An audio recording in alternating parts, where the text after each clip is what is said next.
Hola a todos, bienvenidos a un nuevo capítulo de UX Minds. En esta oportunidad charlamos con Mariana Latorella, manager en Dirección Estratégica de Recursos Humanos. Junto a Santiago Bustelo hablaron sobre los puntos de encuentro entre UX y recursos humanos, cómo ambas disciplinas ubican a la persona como eje central de sus funciones y cómo el factor humano es la clave para beneficiar a una organización y por lo tanto al negocio. Los escuchamos. Mariana, hay muchos puntos de contacto que capaz la gente que trabaja en diseño, en tecnología, en UX, en desarrollo, no ve entre recursos humanos y su profesión. A veces la gente de recursos humanos no son los malos, son el piso, hay que ir a ver, hay que ir al piso tal donde está recursos humanos, que es donde tenés malas noticias.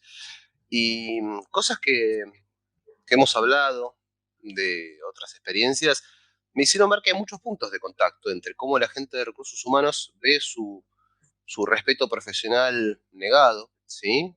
En tareas que justamente son tal vez las que menos valor para ellos aportan, y veo un paralelo con los diseñadores que ven muchas veces que se les pide algo que es como lo técnico específico, la ejecución de pedidos, en lugar de resolver los problemas que vemos que podemos resolver o igual que podemos aportar.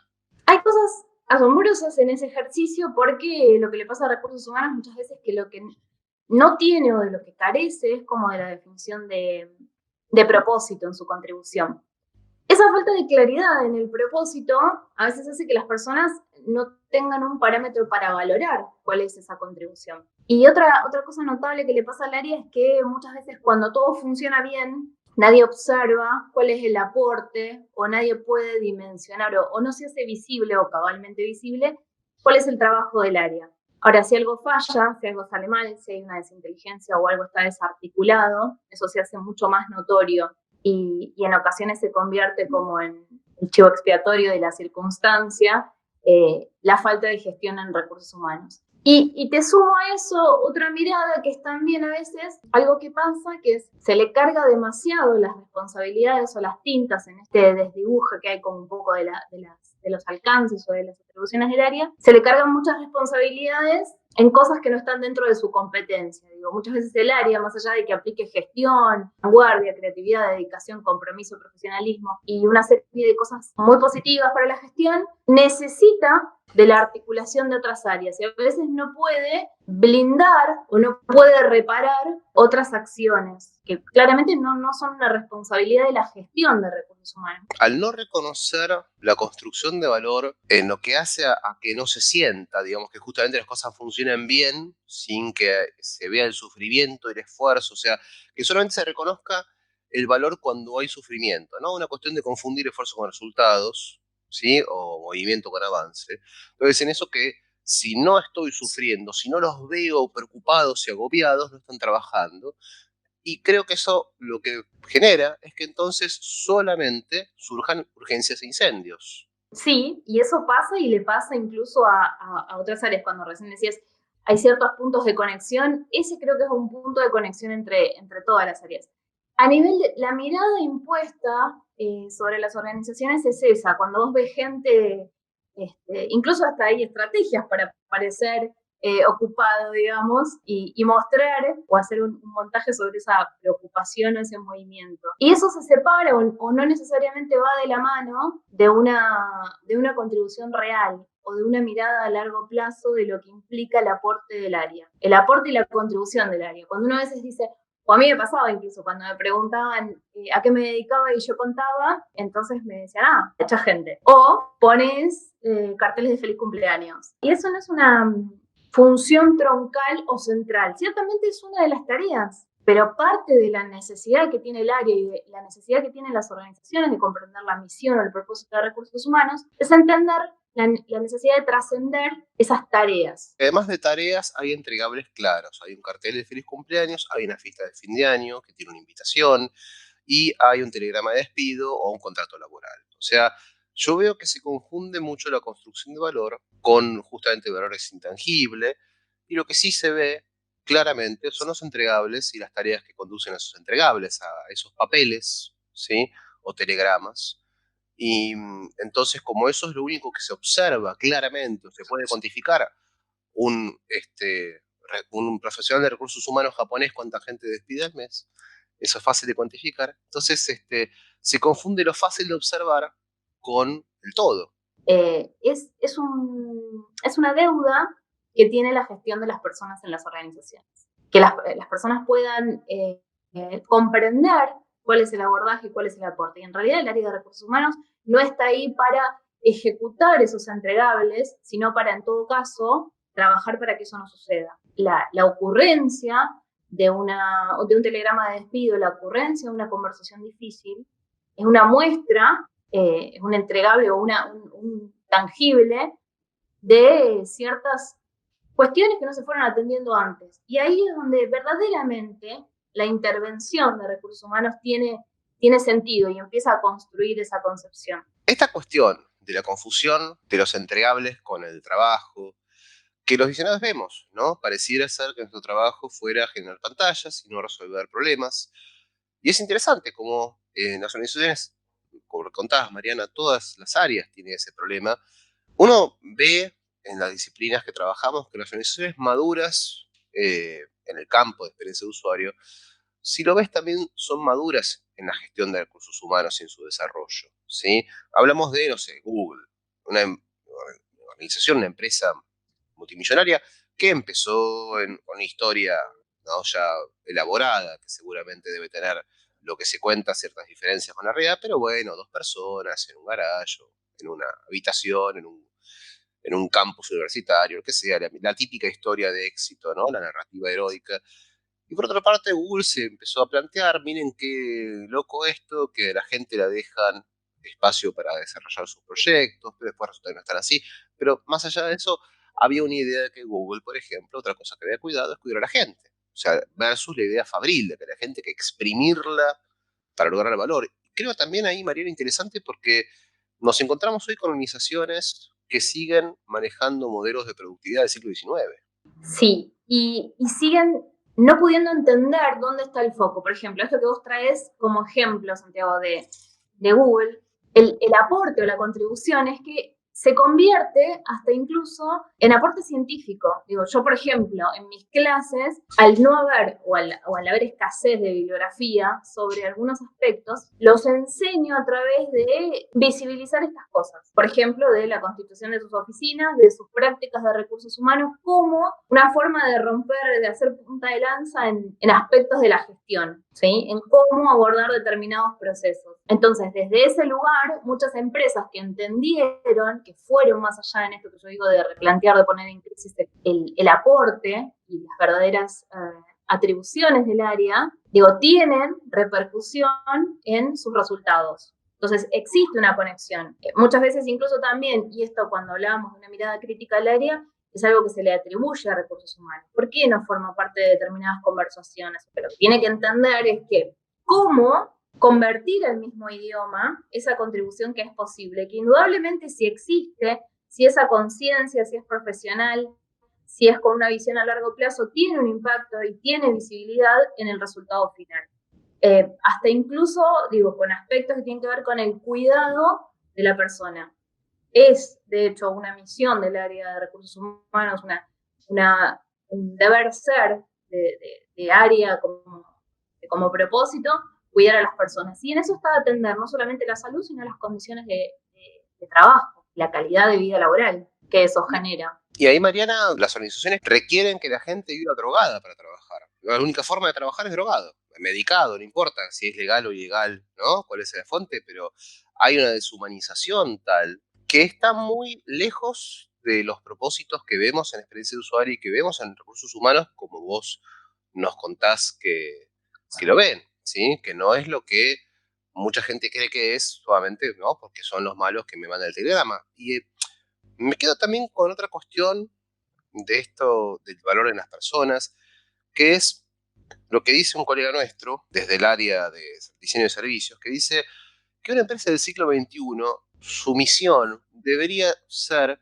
maximizar el bienestar o la felicidad de todos los stakeholders. O sea, no darle dividendos a los accionistas a cambio de la infelicidad de sus empleados o de estafar a los clientes. Una empresa hoy debería tener un propósito noble con toda la cadena, un propósito noble, sostenible y en valores humanos. Desde luego, yendo al principio del planteo, cuando decías, hoy no hay otra forma de ser productivo o de trabajar que drogado, legal o ilegalmente, esto roza y esto toca nuestra gestión, porque fuera del propósito está inmiscuirnos en las intimidades de las personas, sino cómo es necesario traer esta circunstancia, que además de eso, lo que existe es no solamente una circunstancia muchas veces generalizada, sino también una circunstancia legitimada. Digo, a uno no le parece terrible esto, le parece hasta casi entendible o hasta casi, no sé si aceptable, pero digo, como que le da un poco de lugar. Además de eso veo dos cosas. Una, la normalización del desvío, ¿sí?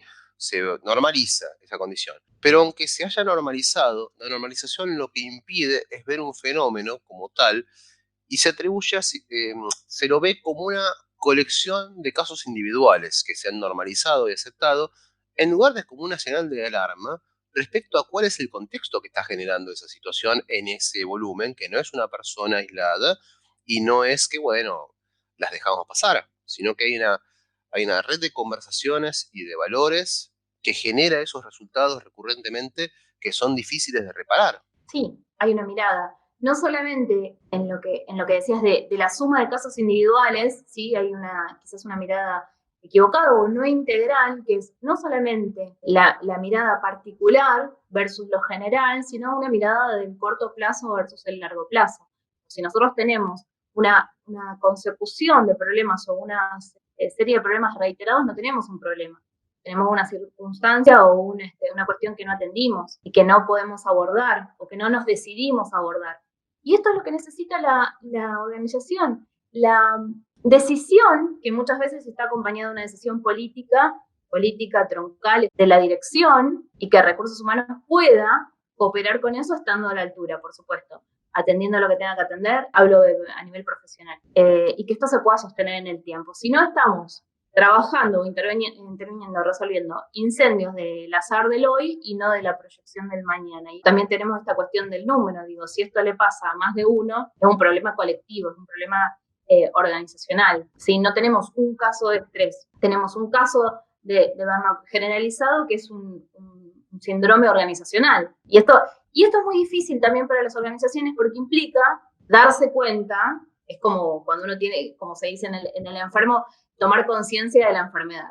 Mientras sucede eso, en el lugar donde se observan o el único donde se valoran, hay resultados, entre comillas, ¿no? O sea, las organizaciones que pasan por esto lo pasan por alto porque a fin de cuentas las cuentas a los accionistas les cierra y eso es lo único que se valora. Entonces, qué difícil que es cambiar la dirección cuando uno cree que tiene éxito. Cree que lo que está haciendo es un sacrificio válido, genuino, para ese éxito que se está mereciendo. Y muchas veces nos pasa en lo individual, ¿no? ¿Cuántas veces nos creímos que el sufrimiento que teníamos era un sacrificio? Cuando yo distingo, sacrificio tiene un propósito y sufrimiento es innecesario.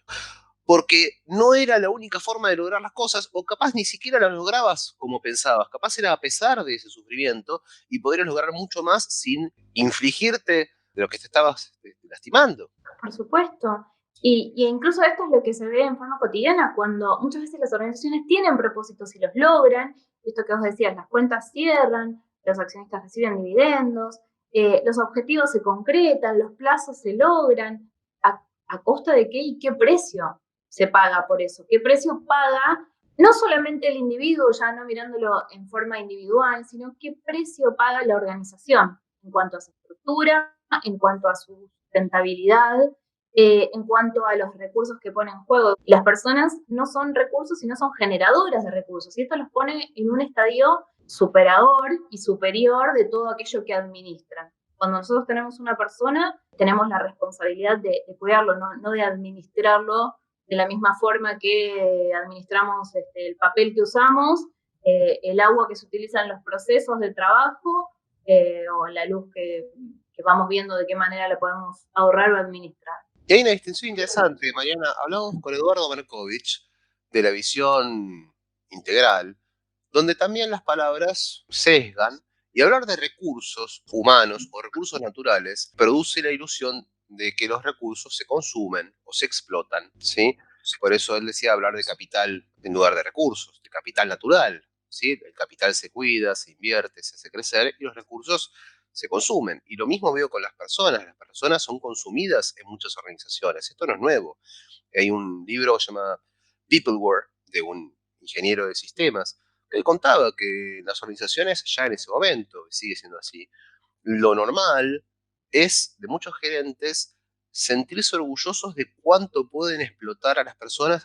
Contaba el caso de un gerente que contaba orgulloso el caso de cómo una persona a la que dirigía terminó divorciándose y otra terminó con un hijo drogadicto, pero no lo contaba con preocupación, era su nivel, era un orgullo sádico de qué control podía tener sobre la gente a punto tal de que preferían trabajar para él y arruinarse la vida en el proceso. Y creo que las organizaciones necesitan esa mirada nueva que vos planteabas, Mariana, porque nos pasa desde el diseño de la experiencia de usuario que lo que entendemos, como dice mi colega y amiga Whitney Hess, es que la experiencia de usuario bien entendida, que es lo que pasa delante de la pantalla, es lo que sucede a la gente, requiere el establecimiento de la filosofía de cómo queremos tratar a la gente. No se trata de pantallas, no se trata de tecnología, y recursos humanos o capital humano o la gestión de la empresa o de las personas requiere una mirada también genuina de cómo queremos tratar a la gente. Creo que hay una falta en las organizaciones, hay una pendiente, una deuda de esa conversación y de esa definición como una declaración real, y muchas veces veo que las declaraciones de misión y visión son bullshit. Son lo que suena bien, lo que queda bien. Yo he visto organizaciones con declaraciones más o menos sinceras, pero muy pocas, ¿sí? Y algunas saben que son públicas esas declaraciones y son para la prensa, ¿sí? Como no sé, Microsoft tenía la visión de una computadora en cada escritorio. Bueno, está bien, pero sonaba como un eslogan, ¿sí? Y no declaraba cómo querían tratar a la gente. Sí, y a mí me gusta decir sobre eso que Recursos Humanos tiene un montón de herramientas a disposición. El tema es que ninguna herramienta resiste un mal administrador. Entonces, el rol fundamental y la atención fundamental o el primer paso está puesto en la composición, la declaración de los alcances de ese administrador, de los alcances en términos de contribución. Cuando vos recién hablabas de estas circunstancias, esto pasa en las organizaciones y cada vez más cuando compartís experiencias de organizaciones grandes, de posiciones de roles de alcance, de dirección de equipos y de gestión de personas, uno puede observar cuál es el costo que van, y conforme va pasando el tiempo, el costo que pagan las personas. Y cómo la organización muchas veces hace mella, ¿sí?, en sus aspectos personales. No solamente divorcios, sino también postergaciones de planes, propósitos personales versus cumplir determinados objetivos de la organización. Este es un ejercicio que no se hace en las organizaciones. Cuán cerca o cuán lejos están las personas de su propósito personal. Y por el contrario, esta es como la clave de la organización exitosa. Cuanto más unamos esas dos cosas, cuanto más coherentes y congruentes sean, más rica y más posibilidades de desarrollo, de sustentabilidad de esa organización. Cuando vos recién mencionabas esto de que las palabras crean realidad, desde luego, no puedo soportar y no puedo, no puedo con la necesidad de intervenir cuando alguien habla de te mando un recurso o el recurso humano. Si se quiere uno desde la disciplina, y nosotros por una cuestión de sentido común y de terminología hablamos de recursos humanos en la disciplina.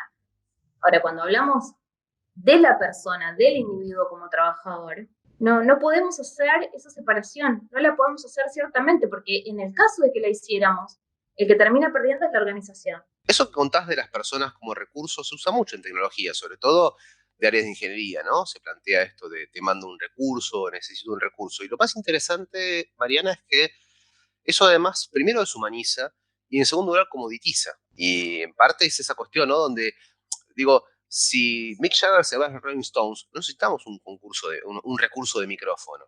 Necesitamos un cantante, otra banda, ya está, la banda desaparece, no tiene sentido. Necesitamos un talento. Y además, los Rolling Stones sin Mick Jagger no son los Rolling Stones, ¿sí? Entonces hay otra cuestión que es difícil de entender desde la mirada generalista o reduccionista, ¿no? De los recursos, como si fueran piezas intercambiables, de que cuando cambias a una persona el equipo cambia.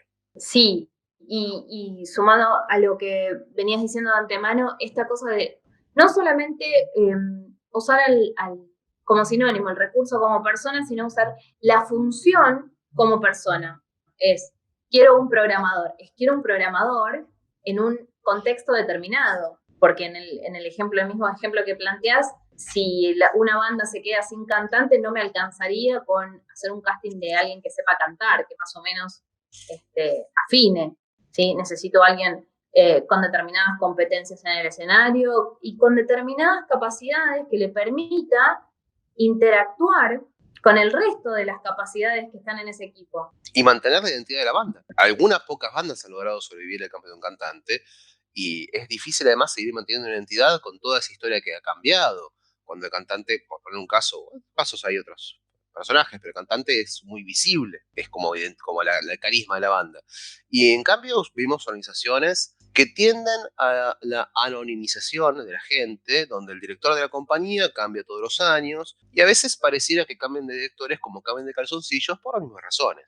Y eso lo que sucede es cuando recién decís que pueda sostener la identidad de la banda. Sostener la identidad de la banda es un compromiso que se puede lograr si hay un trabajo sobre la cultura de la organización. Ahora, ¿qué hacemos cuando tenemos una organización y determinadas personas? ¿Trabajamos para fortalecer la cultura o dejamos que la cultura empiece a adoptar identidades o características de quien las maneja? Entonces, ahí también hay un compromiso y ahí también hay un aporte del área de recursos humanos en un conjunto de decisiones, digamos, a nivel troncal. Lo que necesitan también las organizaciones es fortalecer esa cultura.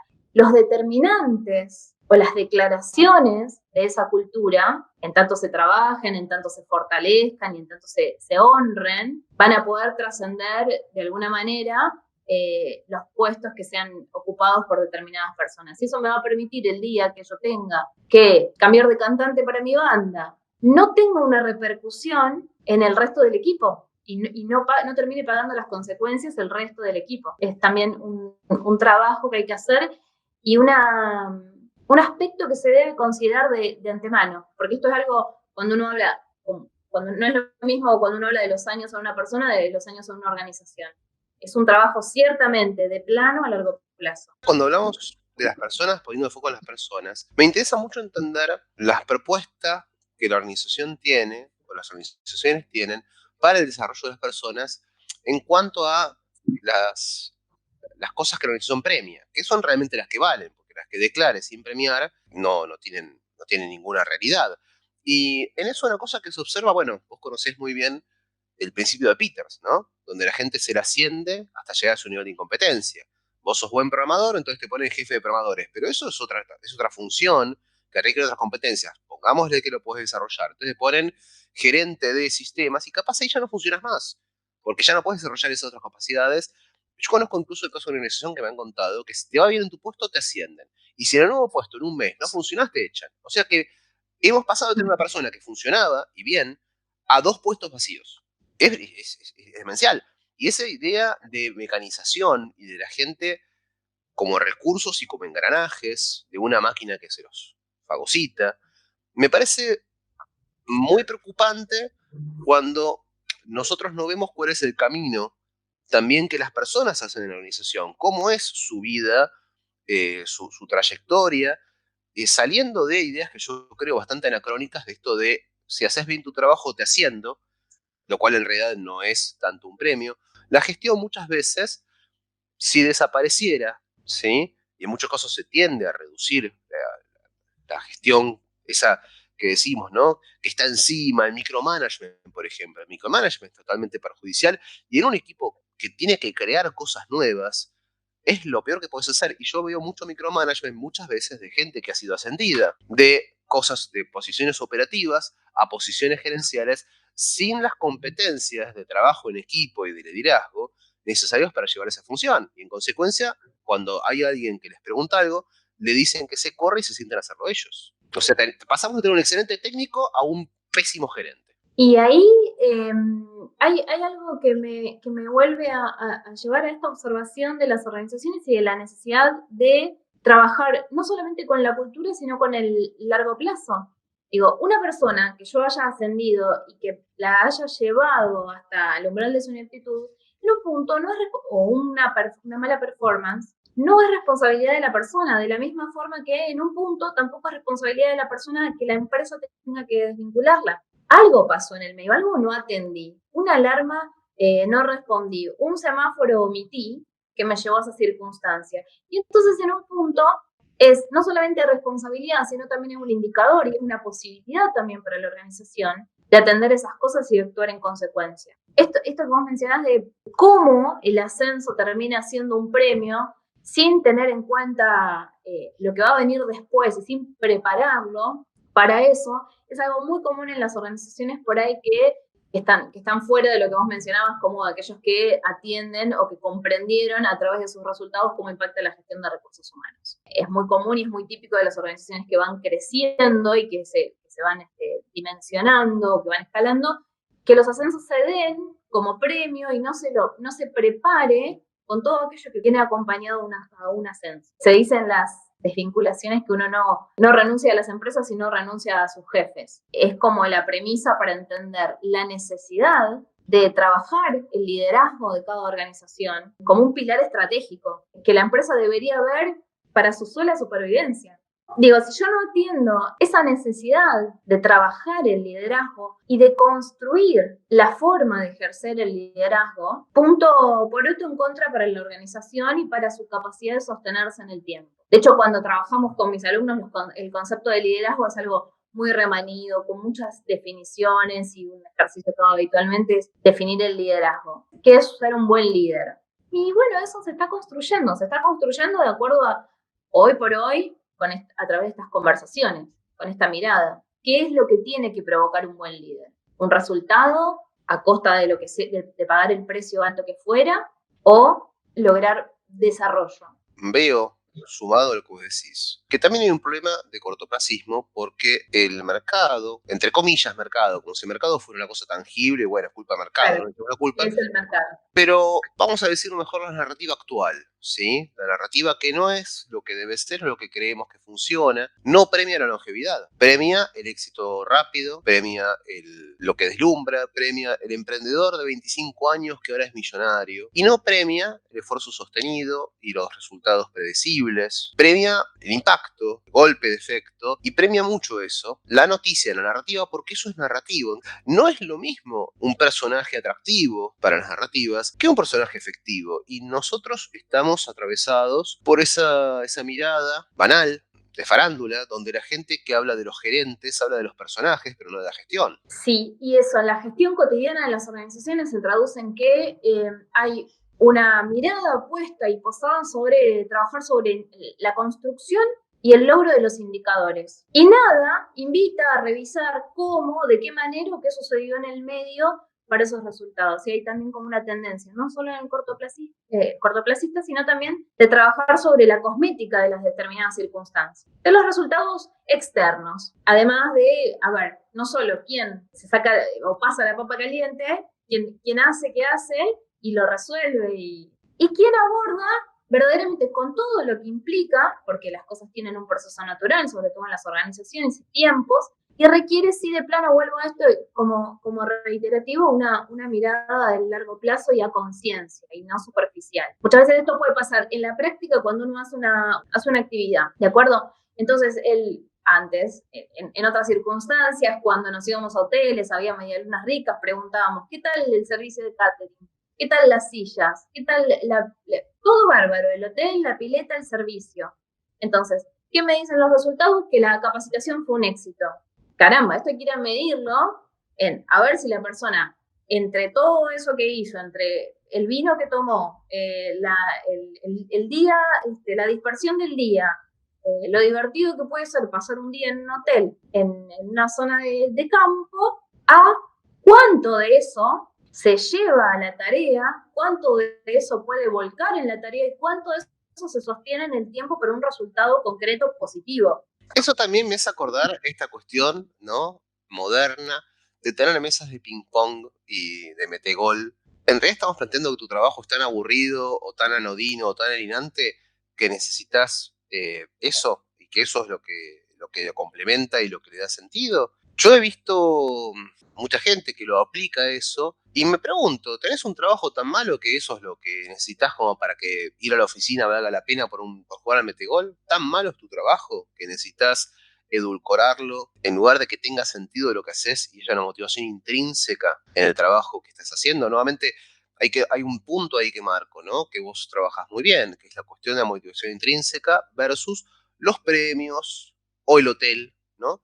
Que la capacitación sea un éxito, porque la gente la pasó bien. Decir, bueno, si la forma de mantener a los ejecutivos contentos es mandándolos a un hotel como entretenimiento encubierto, ¿sí? Como agasajo una vez cada tanto, entonces nuestra gestión es una porquería. ¿Y cómo funciona la motivación intrínseca si en realidad lo que yo espero es la próxima invitación, ¿no? El próximo agasajo, en lugar de identificarme con que esto tiene sentido, lo que estoy haciendo? Quizás alguna forma de abordar eso que planteas es dando nuevamente esta discusión o esta conversación o esta reflexión sobre cuán profundo hacemos calar nuestra gestión y el trabajo, cuán decididos estamos a ir a fondo para provocar un cambio en la gestión de las personas y en las personas mismas. Muchas organizaciones aplican esto y de hecho está muy de moda, no solamente la mesa de ping-pong, sino los sillones masajeadores, el masajista, el spa, la musicoterapia, lo que X cosa fuera, sin plantearse o sin medir cuál es la verdadera contribución, incluso si es verdaderamente lo que necesitan las personas. En lo personal, yo he hecho algunas investigaciones sobre eso y uno de los beneficios más elegidos o deseados por las personas que trabajan en organizaciones es el tiempo libre. En consonancia con lo que planteas, la gente no quiere estar en su lugar de trabajo, la gente anhela libertad porque carece de ella. Entonces, quizás un poco la cuestión esté puesta ahí, en cuánto estamos preparados desde área o como organización para atender lo que las personas necesitan. Y de hecho, no solamente cuánto estamos preparados, sino cuánto nos preguntamos antes de emprender todo ese tipo de acciones que decís, bueno, yo creo que está bien, nadie se puede quejar de que tengan una mesa de ping-pong, un sillón masajeador, pero ¿alguien se preguntó si es lo que necesitan las personas? Porque de nada sirve eso si de repente tengo gente que es puesto a algún riesgo psicosocial. De hecho, el liderazgo es uno de los factores principales de riesgo. O una persona que ejerciendo el rol de liderazgo, ¿sí?, provoca determinadas consecuencias en su equipo, exponiéndolo a determinados riesgos psicosociales que están en estudio y que es lo que conversábamos recién con las personas que cada vez se ven más afectadas por su trabajo, pagan precios caros, altos y consecuencias severas, es como un desajuste. Y hay una cosa interesante lo que contás, cómo en las empresas se plantea la relación con las personas. Digamos, esta cuestión de la mesa de ping-pong o la mesa de metegol como sustituto de un liderazgo sano. Es un poco como la relación de quien a su pareja le regala cosas en lugar de darle cariño. Claro, casi se podría hacer un paralelismo con un mecanismo de compensación, como ya está establecido, como de alguna manera vamos a legitimar que este vínculo, o sea, así, que las cosas están así dadas, las organizaciones que tienen posibilidades compensan estas circunstancias. Y en realidad la invitación, en lo personal, o la mirada que yo tengo, existe la necesidad de reinventar ese liderazgo sano y de atender esas cosas. En todo esto que hablamos hay una conexión de propósito entre las disciplinas de experiencia de usuario y las disciplinas que tienen que ver con la gestión. Y me quedo pensando en cómo acercar estas disciplinas al haber propósitos en común, pero faltas de entendimiento o faltas de conversación, o quizás cada área está demasiado ocupada por sus propios problemas para poder entender cómo podríamos, en definitiva, tirar para el mismo lado con las demás, que es la única forma de encarar esos problemas. Ese entendimiento se puede lograr fundamentalmente a través de conversaciones y de propósitos de áreas y de una planificación de la misión de cada área.